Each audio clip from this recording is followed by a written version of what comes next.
just gonna work, I'm just gonna work. If I don't then, I go berserk. I'm just gonna work, I'm just gonna work. I ain't gonna stop, my vision comes first. I'm just gonna work, I'm just gonna work. I kill these people. And let's get to Hey, what's up, Scoop Nation? It's your boy Scoopzilla. Welcome back to our channel. If this is your first time, please like and subscribe and go ahead and comment what type of videos you would like to see on our channel in the future. Today we're doing a deck profile of a match we're about to upload.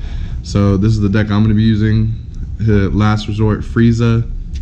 So on the front it has a permanent that you can't run any Saiyan cards in this deck. So auto, you choose one of your Frieza's army cards in your battle area, you put it in your drop, and then your opponent gets to pick the card that they take out from their hand. And you can also choose to take up to 1 life, so it's good to help self-awaken yourself. And on the front, the awaken is you draw 1 card and you switch up to 1 of your energy. So on the awaken side, so now instead of it having to be like an activate battle, you can actually activate main once per turn to choose one of your Frieza's armies and KO it, and then you get to choose the card out of your opponent's hand. So this on the front adds a lot of value because now you might be able to snipe a really good card out of their hand. And auto, when he attacks, you draw 1. Oh, and also when you pop a Frieza's army on your field, your unison gets critical for the turn, which is really good. You don't want to give your opponent hand advantage. So first I'm going to show you the unisons that I run in the deck. Demigra is a must-of. He is so amazing. Like, if they want to swing at him, it's great because the permanent, go ahead and just take that life to your hand, so you're guaranteed to have your unison on the field, and unisons are very important in this deck. You run a lot of stuff that needs the unisons on the field. So Demigra has the +1 to get 15, and then after 2 or 3 turns on the field, you'll be able to KO him, basically, -3. That's usually what I do, because like I'll summon out my other unison, so I'll make sure I get him off the field by -3. So I'll choose one of their battle cards, and then one of their battle cards with 3 or less ignoring barrier, and KO it. Must 4 of. Then I run a 2-2 split, because I couldn't make up my mind. So I like Metacooler because the hand advantage is insane, just to be able to draw 2 cards, and then your activate main just to summon a free Metacooler tokens. Amazing, just so much advantage. And then we also have Dark Broly Overwhelming Evil. So good because this does everything this deck wants to do. You take a card out of their hand, you kill something on their field, and you discard a card. So it's really good. And then he also has a double strike, and if someone removes a marker off of him, you also rip another card out of the hand, which is fantastic. So now I'm running Zarbon Cosmic Elite. So I actually had this guy at 4, but I lowered him down because I just saw him way too much. Because when you have 1 in the drop, it's plenty, and he's kind of expensive. So for all you guys balling on a budget, you know, at least you don't need a 4 of, in my opinion. He works great at 3. You always see him when you need him. And what he does is when you pop him through your leader's effect, or like through your leader's effect, if your opponent has 5 or more cards in their hand, they have to get rid of a card from him and also your leader. So for 1 energy, you're pitching 2 cards. So fantastic, must have in this deck. Then we have Dodoria. I also lowered him by 1 because I felt like I saw him too much. And he also plays from the drop, which is just amazing because you can just, for 1 energy, just grab him back. And then you can, every time your unison says discard a card, you pitch him. And as long as your unison's on the field, which it should be, you get to summon him out for free, which is amazing. So 3 must have. Zarbon, this is like my favorite turn, like 2 if I don't have my unison out on turn 1. Like if I do have the unison, then I play the unison, but if I don't, then this guy for sure. For 1 energy, you get to look at the top 5, add any Frieza's army card with energy cost of 4 or less, or a unison with 2 or less, or a unison to 2, but I don't run a unison to 2 in this deck. So, and then everyone always forgets about this activate battle. When he's in your drop, for 1 green energy, you can give your unison or your leader card 10,000 power. Very good for ending games. People always forget. Dormant Potential, another must of 4. This is why you need your Unison, because when you have a Unison in play, he goes for free. And most of the time, the cards that we're pitching is going to be like the Dodoria or the Zarbon. That way we can get them in the drop to use them again. Must 4 of, everyone knows this card. When they attack, it doesn't negate the attack, but then they can only attack one more time after that. So, fantastic.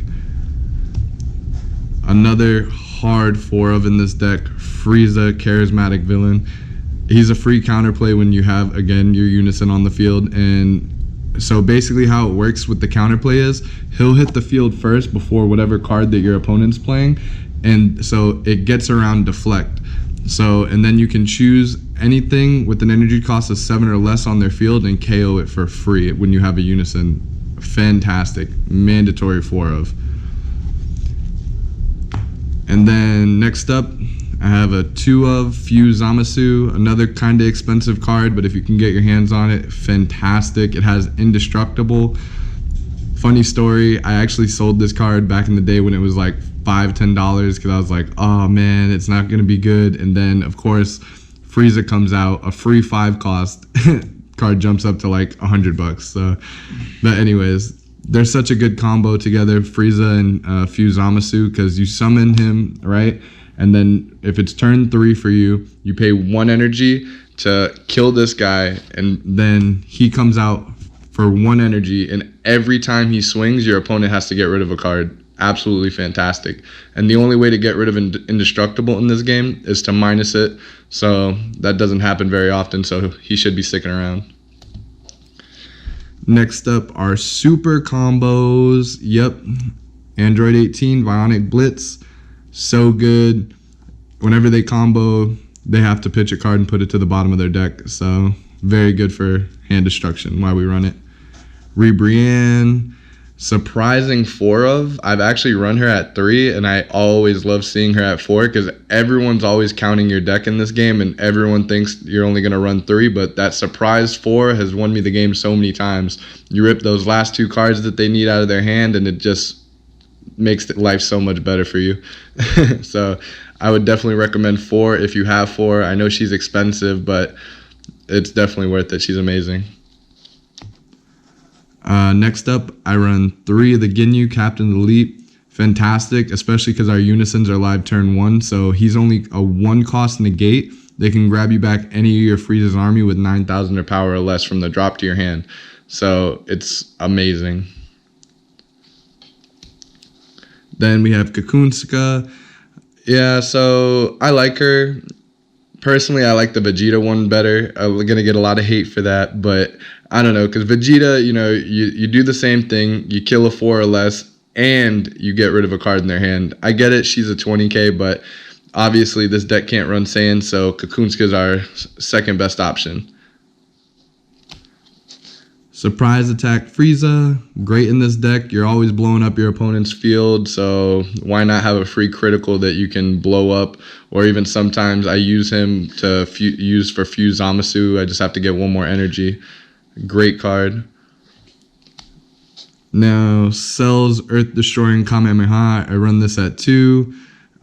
It's a nice little tech, you know. When they're trying to attack you, I always try to leave 1 energy open, so I make sure I don't have to take that damage I don't want to take, or, you know, rip that last card from their hand that I need to get rid of. So great card, especially when you're hitting them with crit. Master Roshi, you're always trying to pitch cards from your hand, so I just love having the option to grab back my cells or my dormant potentials, things like that. Just, you know, makes the game so much easier on you. Shocking Death Ball, very good card. I like having my negates. I think it's one of the best green negates, along with dormant potential. They're just a nasty combo. For the greater good, like I said, you're always pitching cards in your deck, so when it's time to pitch a card, get rid of this, and then even if they're trying to like victory strike you with Apex, you'll always have this in the deck. Just a great 1 of. Last but not least, the surprise 1 of Double Stripe Champa. That was my last resort Frieza deck. I hope you guys enjoyed it. We'll have the deck, the matchups coming up very soon. Stay tuned. And don't forget to like and subscribe to our channel. we're uploading videos weekly and have lots of information to share on deck profiles and matches and lots of box openings. So